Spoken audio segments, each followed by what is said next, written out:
अगर भक्त का प्रेम सच्चा हो तो भगवान उसके लिए नंगे पांव दौड़े आते हैं।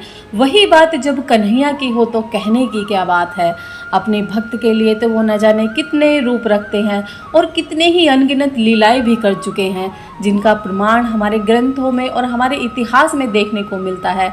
ऐसी एक रोचक कहानी है जब कन्हैया ने अपने भक्त के लिए एक अनोखा काम किया।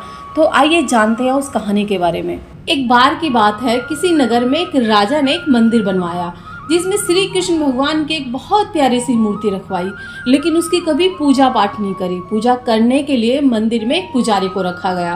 पुजारी नियमित रूप से भगवान जी को नहलाता, बड़े ही श्रद्धा भाव से उनकी पूजा अर्चना करता। राजा भी रोज कन्हैया जी के लिए एक फूलों की माला मंदिर में भेज देता था। जब वह दर्शन के लिए आता तो पुजारी उस माला को कान्हा जी के गले से उतारकर राजा को पहना देता। ऐसा करते करते पुजारी की भी एक उम्र बीत चुकी थी। एक दिन किसी वजह से राजा मंदिर नहीं आ सका, पर उसने एक सेवक के हाथ मंदिर में माला पहुंचा दी और कहलवा दिया कि आज वह मंदिर नहीं आएगा, इसलिए उसका इंतजार ना करें। इतना कहकर सेवक तो चला गया। पुजारी जी ने हमेशा की तरह कान्हा जी को माला पहना दी, लेकिन जब शाम हुई तो पुजारी ये सोचने लगा कि माला उतारकर किसे पहनाई जाए। उसने सोचा क्यों न माला आज मैं ही पहन लूं, वैसे भी मेरी उम्र हो चली है, जीवन का क्या पता कब खत्म हो जाए। इतना सोचकर पुजारी ने माला उतारकर अपने गले में डाल ली। जैसे ही उसने माला अपने गले में डाली, इतने में सेवक आ गया और उसने बताया कि राजा की सवारी मंदिर में पहुंचने वाली है। राजा की सवारी आने की बात जब पुजारी ने सुनी तो वह डर गया। उसने सोचा कि अगर राजा ने उसे देख लिया तो वह तो मरवा ही डालेगा।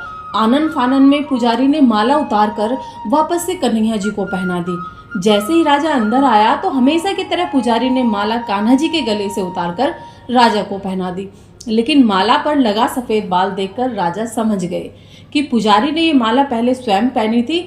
बस फिर क्या था। राजा क्रोधित हो उठे और उन्होंने गुस्से में पुजारी जी से पूछा कि माला पर सफेद बाल कहाँ से आया। तब राजा की बात सुनकर पुजारी डर गया और बोल पड़ा, ये तो कन्हैया जी का है। अब तो राजा और भी क्रोधित हो गए, क्योंकि कान्हा जी तो भगवान हैं और उनके बाल सफेद कैसे हो सकते हैं।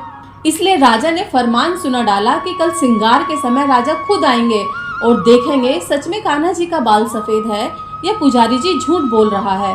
उन्होंने कहा कि अगर पुजारी ने झूठ बोला होगा तो पक्का उसे फांसी दे दी जाएगी। राजा का फरमान सुनकर पुजारी का बुरा हाल हो गया। उसने सोचा अब क्या करे, कहाँ जाए, अब तो उसका मरना तय है। तब रोते रोते वह भगवान की शरण में पहुंचा और उसने कहा कि हे केशव, मुझसे झूठ बोलने का अपराध तो हुआ है, लेकिन हो सके तो मुझे क्षमा कर दे और राजा से मेरी रक्षा करे। पुजारी ने कहा कि हे माधव, आपकी सेवा करते करते मैं वृद्ध हो चुका हूँ, अब आप मुझे माफ़ कर दीजिए, ऐसी गलती मैं कभी दोबारा नहीं करूँगा। यही कहते कहते पुजारी की न जाने कब आँख लग गई और उसकी आँख तब खुली जब सुबह हो चुकी थी। उधर सुबह होते ही राजा भी आ गया और कहने लगा कि आज कान्हा जी का श्रृंगार मैं खुद करूँगा। ऐसा कहकर जैसे ही राजा ने कान्हा जी का मुकुट उतारा तो देखा श्री कृष्ण के तो सारे ही बाल सफेद हैं। तभी राजा को यकीन नहीं हुआ। उसे लगा कहीं पुजारी जी ने डर की वजह से कान्हा जी के बालों को रंग तो नहीं दिया हो। राजा ने सोचा कि क्यों ना कान्हा जी का एक बाल तोड़कर देखा जाए। इसके बाद राजा ने कन्हैया जी का एक बाल तोड़ लिया और जैसे ही बाल तोड़ा कन्हैया जी के सिर से खून की धारा बहने लगी। यह देखकर राजा डर गया और भगवान के चरणों में गिरकर माफी मांगने लगा। तभी श्री कृष्ण की मूर्ति से आवाज आई, हे राजन, तुमने मुझे केवल मूर्ति मात्र ही समझा, इसलिए आज मैं तुम्हारे लिए केवल मूर्ति मात्र ही रहूंगा। लेकिन पुजारी ने सच्चे मन से पूरी श्रद्धा भाव से मेरी भक्ति की। अपने भक्तों की भक्ति के लिए तो मैं नंगे पांव दौड़ा चला आता हूँ। तब पुजारी जी ने हाथ जोड़ करके कहा कि कर भरोसा कृष्ण के नाम का, धोखा कभी ना खाएगा। हर मौके पर मेरा कृष्ण तेरी लाज बचाने जरूर आएगा। अगर आपको ये वीडियो अच्छी लगी है तो कमेंट्स बॉक्स में राधे राधे जरूर लिख के चैनल को लाइक करें, सब्सक्राइब करें। मिलते हैं ऐसी नेक्स्ट किसी पावरफुल मोटिवेशनल वीडियो के साथ में। तब तक के लिए राधे राधे।